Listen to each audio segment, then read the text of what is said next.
السلام عليكم ورحمة الله وبركاته. ازيكم عاملين ايه؟ يا رب تكونوا بخير. النهارده هكلم البنانيت العسلات الامارات اللي انا بشوفهم بيبقوا ماشيين مثلا في الشارع او في حديقة او في جنينة مع اقدر اقول مثلا إن الشخص اللي هي بتحبه او اللي هي مرتبطة بيه. وطريقة التعامل اللي بشوفها، بشوف ان البنات دي بيتعاملوا مع اللي هي بتحبه او اللي هي مرتبطة بيه او اللي هي متوهمة ان هي بتحبه او مرتبطة بيه او ما فيش في الدنيا غير الشخص دوت. بلاقي تصرفات ما بينهم وبين بعض كأن راجل ومثلا مراته، يعني تسمح له ان هو يحط ايده عليها، ان هو يمسكها، انها تهزر معاه، انها تقرب منه بقرب بطريقه مش طبيعيه ومش تمام. بستغرب جدا من البنات دي، ليه بتعملوا كده في نفسكم؟ ليه بتعملوا كده يا حبايبي؟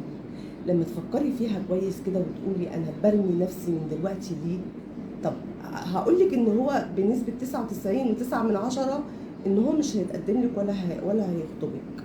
ولو افترضنا ان هو اتقدم لك وخطبك، صدقيني ال ال ال الرونق بتاعك او الحاجه الحلوه بتاعتك انت اديتها له خلاص، فمش هيلاقي معاكي بعد كده حاجه جديده حتى لو ارتبطتي. فاهماني؟ فان انت تسمحي ليه ان هو يمد ايده عليكي، ان هو يلمسك، او ان هو يحط ايده على كتفك، او انه يحط ايده على وسطك او كده، صدقيني ان انت بتعملي ده غلط جدا يا حبيبتي. انت بترخصي من نفسك. اوعي تفتكري ان ده الحب وان ده اللف وان ده كده. كلها مشاعر. مش هقول انا عارفه ان انت جواكي مشاعر، والمشاعر دي انا مش هقول لك كبري دماغك منها وارميها. بس صدقيني لو انت عرفتي تمشي المشاعر دي صح، هتوصلي للي انت عايزاه. مش بان هو يلمسك او ان هو ياخد عليكي. عايزه اقول لك ان ممكن بعد ما يسيبك يروح يقابل واحده ثانيه يعمل معاها نفس اللي كان بيعمله معاكي، وبرضه بيحسسها بالدنيا. الشباب يا جماعه لما بتيجي تتكلمي مع شاب دلوقتي ويقولوا لك باللفظ كده، ما هم اللي عايزين. عارفه يعني ايه هم اللي عايزين؟ يعني انتوا اللي بتعملوا في نفسكم كده يا حبايبي. انتوا اللي بتعملوا في نفسكم كده. ليه بترخصي نفسك؟ خلي جسمك ده عزيز عليكي.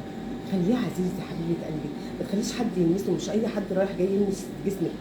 في بنات مؤدبين ومحترمين وما بيعملوش كده مع كل الشباب غير اللي هم بيحبوه. بس حتى ده غلط. حتى ده يا حبيبتي غلط. سلمي جسمك زي ما ربنا امرنا للراجل اللي انت هتتجوزيه. قبل كده او قبل اي حاجه تانية، اللي انت بتعمليه دوت ده حاجات بتنقص من رصيدك عند الشخص ده. حاولي دايما تعملي لنفسك كرامه، تعملي لجسمك، تعملي لمسه ايدك ديت قيمه وسعه. لازم تغلي نفسك تعليها. صدقيني الحب مش كده خالص. الحب لو هو بيحبك بجد مش هيعمل كده معاكي. هيحافظ عليكي.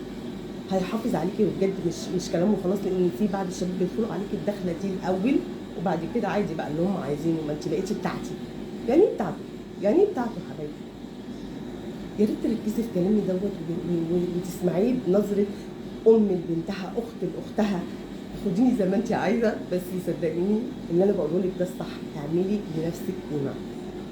اتمنى تكون رسالتي وصلت للبنات، واتمنى برضو رساله توصل للشباب التقل لان دول زي اخواتي. والسلام عليكم ورحمه الله وبركاته.